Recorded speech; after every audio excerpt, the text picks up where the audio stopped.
Il tagliamento ingrossato come termometro di una fortissima perturbazione che ha messo in ginocchio il Veneto e che ha colpito anche il versante occidentale del Friuli Venezia Giulia. Perturbazione che però è viaggiata veloce verso l'est Europa, facendo diminuire e anche cessare le piogge già nella nottata, allentando la morsa dell'emergenza ma lasciando un quadro di instabilità tra pianura e zona montana. I danni sono stati parecchi, dal muro di un edificio crollato a Tricesimo al blackout di Passariano fino a tante strade e campi finiti sott'acqua. Oltre 150 mm di pioggia in poche ore hanno mandato in tilt Salvito al Tagliamento, Savorniano e dintorni. E non solo, rientrata per fortuna la situazione complessa a Pertegada. Vigili del fuoco di Pordenone che hanno dovuto anche recuperare 2 uomini rimasti bloccati in un isolotto formatosi tra Almeduna e il Cellina.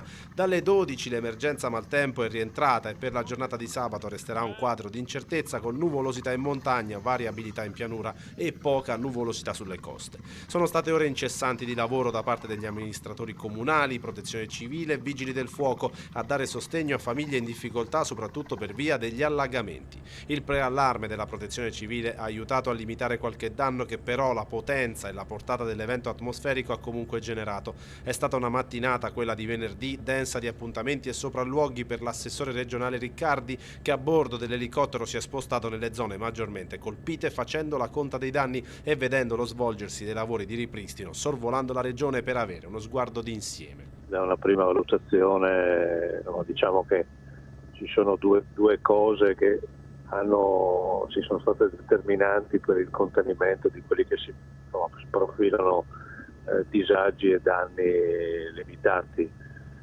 Primo, la perturbazione che ha colpito il Veneto è transitata da noi ma ha lambito la costa e quindi ha scaricato in mare e quindi quella parte violenta fortunatamente è finita in mare. La seconda, in alcuni punti della fascia della pianura che ha preso la bassa pordenonese, la bassa medio Friuli, sono state in qualche modo contenute anche da molte opere che abbiamo realizzato nel corso degli anni.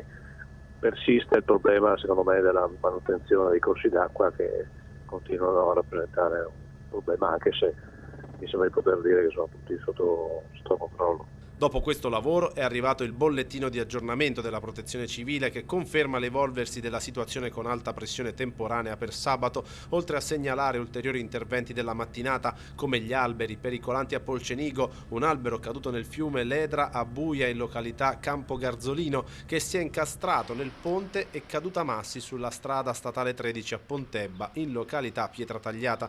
Rimangono chiusi i guadi di Rauscedo in comune di Vivaro e Murlis in comune di Zoppola, oltre che i guadi secondari nel comune di Cordenons.